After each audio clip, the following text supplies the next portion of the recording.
Halo semuanya, salam sehat dan bahagia.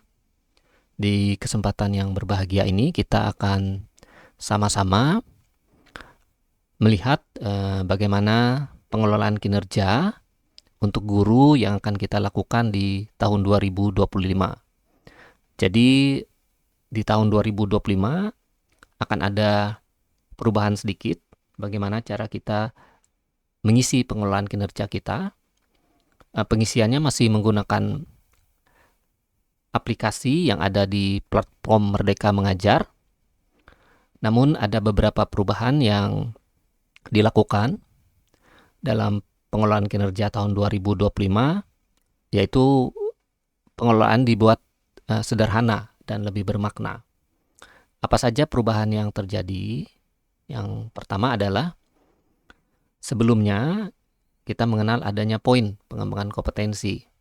Jadi saat kita melakukan pengembangan kompetensi, mengisi poin pengembangan kompetensi di pengelolaan kinerja sebelumnya, kita dituntut untuk menyelesaikan minimal 32 poin dan maksimal 128 poin. Sedangkan pada saat ini untuk sistem poinnya tidak ada lagi, namun kita tetap melaksanakan pengembangan kompetensi.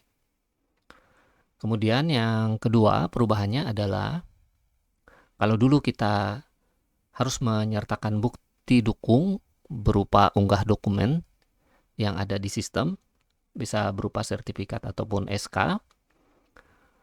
Nah, pada pengelolaan kinerja tahun ini atau tahun 2025, tahun depan, kita tidak perlu lagi mengunggah dokumen pada sistem. Jadi cukup hanya kita diketahui oleh atasan kita.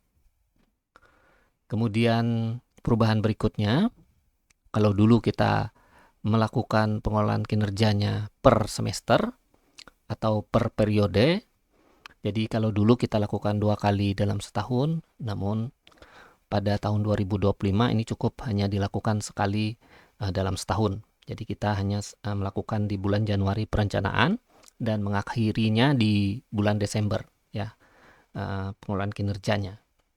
Baik, langsung saja kita akan melihat bagaimana bentuk pengelolaan kinerja tahun 2025.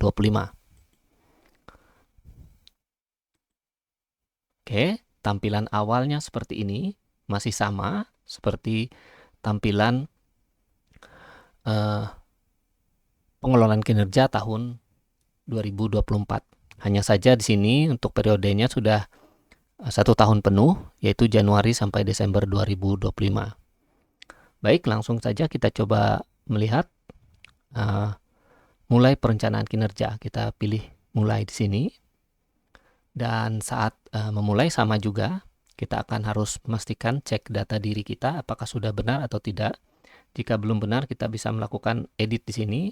Dan jika sudah benar, kita bisa pilih data sudah sesuai ini. Jadi kita langsung saja pada kesempatan ini kita pilih data sudah sesuai. Dan ini ada konfirmasi data kita. Kita pilih ya lanjut ya di sini yang tombol biru. Dan inilah menu-menu yang akan kita laksanakan di tahun 2025 nanti. Untuk pengisiannya ada 5 item ya. Yang satu adalah pelaksanaan tugas pokok 5M, yang kedua praktik kinerja, yang ketiga pengembangan kompetensi, yang keempat perilaku kerja, dan yang kelima adalah rangkuman. Kalau kita lihat pada praktik kinerja sebelumnya atau perencanaan kinerja sebelumnya itu sama juga, ada 5 ya yang harus kita isi untuk RHK-nya. Yang pertama praktik kinerja, yang kedua pengembangan kompetensi, yang ketiga tugas tambahan, dan keempat perilaku kerja, dan yang kelima rangkuman. Kalau kita lihat perbedaannya di sini, praktik kinerja masih ada, praktik kinerja, kemudian pengembangan kompetensi juga ada. Nah, yang hanya hilang di sini adalah tugas tambahan ya. Digantikan dengan pelaksanaan tugas pokok 5M ya. Jadi 5M ini adalah tugas-tugas keseharian guru dan tugas tambahan guru di satuan pendidikan, dan tidak perlu mengunggah bukti dukung apapun ya. Jadi kita sudah dianggap melaksanakan tugas pokok 5M ini. Baik, kita langsung saja kita lihat isi yang pertama ya. Pelaksanaan tugas pokok 5M. Jadi di sini ada yang pertama adalah guru merencanakan pembelajaran atau bimbingan dalam mendukung pembelajaran yang bermutu untuk semua ya. Jadi di sini berarti guru membuat perangkat ajar, ini dapat diartikan. Yang kedua, guru melaksanakan pembelajaran atau bimbingan dalam mendukung pembelajaran yang bermutu untuk semua. Jadi di sini adalah saat guru mengajar. Yang ini adalah guru persiapan pengajaran. Ini berupa perangkat pembelajaran dan tagihan guru ya. Kemudian yang ketiga, guru menilai hasil pembelajaran dan pembimbingan dalam mendukung pembelajaran yang bermutu. Nah, di sini guru mengadakan evaluasi ya.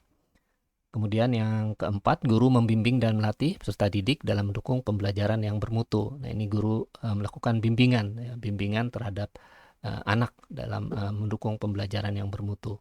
Kemudian yang kelima, ini melaksanakan tugas tambahan, ini opsional ya, boleh dipilih atau boleh diisi atau tidak. Ya, kita pilih saja di sini dan kita lihat apa saja opsionalnya yang atau pilihannya yang bisa kita ambil.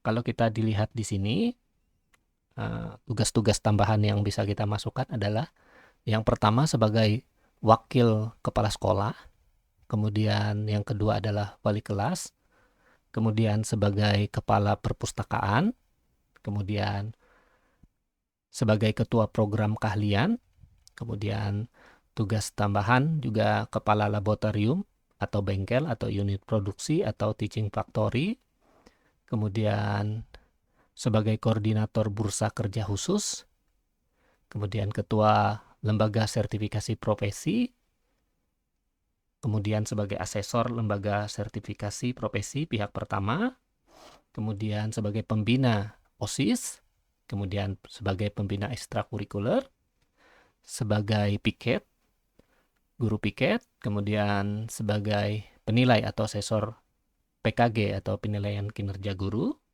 kemudian sebagai pengurus organisasi profesi guru atau komunitas belajar, kemudian sebagai tutor pendidik jarak jauh pada pendidikan dasar dan pendidikan menengah, dan yang terakhir adalah sebagai pembimbing khusus pada satuan pendidikan yang menyelenggarakan pendidikan inklusif. Jadi semuanya ini bisa kita pilih ya, pilihannya yang mana.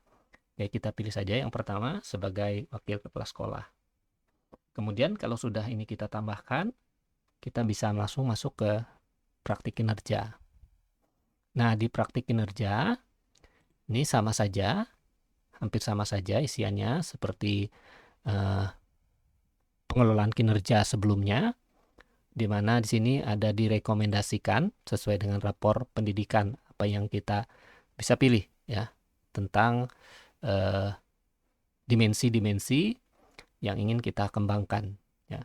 Kemudian ada juga indikator lainnya. Nah, ini bisa kita pilih indikator lainnya.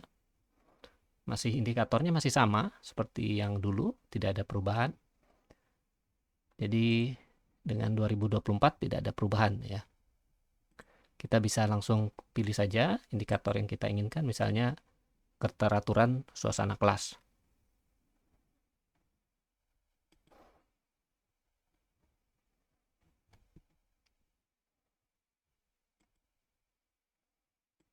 Oke, kita tutup dulu.